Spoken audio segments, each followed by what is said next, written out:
Kalau kita punya tujuan, maka harta itu akan jadi babunya kita, akan jadi pembantunya kita. Tapi kalau kita nggak punya tujuan, kita jadi babunya dia. Kita Ya, disuruh-suruh sama dia. Iya, dia minta ayo cari terus. Aja. Sampai akhirnya itu cuma kayak angka doang kan. Maksudnya kita jadi bingung, kita tuh mau ngapain. Ada banyak orang yang tertipu dengan pernah lihat ini nggak, ada film yang orang mau mencapai satu tujuan tapi dia punya distraksi. Sehingga orang tuh merasa bahwa perjalanan itulah adalah tujuan. Misal contoh ya, nggak usah film deh, contohnya aja. Kenapa Bang Abdul bekerja? Tapi jangan mau pahala ya. Ini kita misalnya buat dunia, untuk yang dunia nih kan? Untuk dunia aja. Kenapa kita bekerja? Untuk yang penting anak istri bisa anak hidup. Istri. Iya. Benar kan ya? Iya. Berarti kita bekerja untuk menafkahi anak istri.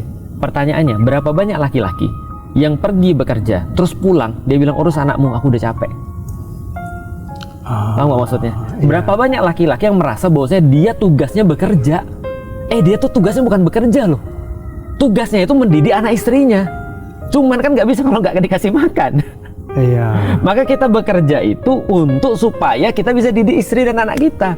Berarti tugas kita sebenarnya itu ketika buka gagang pintu rumah itu baru tugas. Terus dari tadi ngapain? Pengantar. Mukaddimahnya itu dari jam 8 sampai jam 5 sore itu mukaddimahnya. Kapan kita baru sadar? Kapan biasa orang baru sadar bahwa kayaknya aku terjebak dalam suatu perantara deh. Kenapa aku terjebak pada sesuatu yang harusnya bukan jadi tujuanku? Ketika udah hilang kan? Iya. Ketika anaknya hilang, dia baru berpikir harusnya aku lebih banyak waktunya sama dia. Iya. Untuk apa? Atau ketika anak kita salah langkah. Benar. Baru kita sadar. Aduh, kenapa selama ini saya nggak itu? Cuman masih bisa balik lagi kan? Tapi kalau mati kan pemutus semuanya. Nah, bagaimana caranya kita tuh menyadari itu semua sebelum kita mati? Itulah ilmu. Maka ilmu itu membuat kita akhirnya ngelihat dunia itu.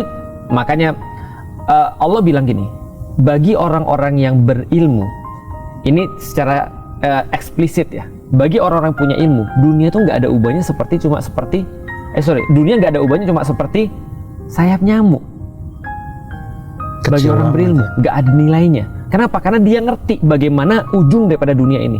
Misalnya contoh gini ya Bang ya, aku sering ngajak temanku ke tempat makan yang paling enak yang pernah aku tahu. Contoh misalnya, aku senang mie. Aku tahu ada satu tempat di Jakarta misalnya mie yang paling enak versiku. Aku ajak temanku pergi ke sana. Cuma untuk ngomong gini, ini mie enak nggak? Enak banget Ustaz, serius enak. 1 sampai 10 berapa? 10 Ustaz. Aku bilang inilah ujung daripada permian di dunia. Jadi kalau kamu mau lebih enak lagi nanti masuk surga. Karena nggak ada lagi yang lebih enak daripada itu.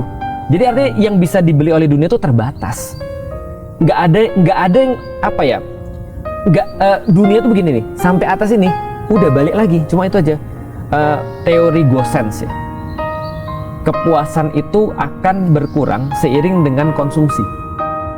Sampai pada satu titik di mana itu bukan lagi bertambah kenikmatan itu, tapi malah berkurang kenikmatan itu. Abang suka makan apa? Makan ya, ikan goreng sih. Ikan goreng. Kalau misal pas puasa, makan ikan goreng, gimana rasanya Bang? Bisa kebayang nggak 1 sampai 10 misalnya? Waktu pas buka puasanya? Buka puasa. Wah mantep sih, 10 sih itu. Dikasih 2 ikan goreng, berkurang nggak? Ketika kita makan ikan yang pertama 10 nih, makan ikan yang kedua 8 lah ya. Udah, iya tapi lumayan kenyang. Udah makan yang ketiga udah nggak enak lagi 3. udah. Makan yang keempat mulai jadi beban. Iya. Itu artinya kenikmatan dunia. Dunia itu memang nggak didesain untuk nikmat. Dunia itu didesain untuk tenang, bukan untuk nikmat. Jadi kalau ada orang yang mau nyari nikmat di dunia, kalau orang punya ilmu, dia tahu, oh gini doang nih dunia nih. Kita dapat duit misalnya ya. Hari ini kita dapat misalnya, aku dulu makan sama istriku paket berdua di satu restoran 50.000, itu udah rasanya udah kayak orang paling kaya. Betul. Kita makan paket yang sama sekarang nggak ada rasanya. Iya. Kok bisa begitu? Nah, itu kan cara kerja dunia kan. Iya. Berarti bagi orang berilmu dia ngerti, oh kenikmatan cuma segini-gini aja. Yang parah kan orang nggak tahu. Iya. Kalau orang nggak tahu dia merasa itu adalah semuanya. Iya. Akhirnya dia tertipu akan itu kan. Nah itu ilmu tuh gunanya untuk tadi, dan menjadi tidak takut dengan mati harusnya.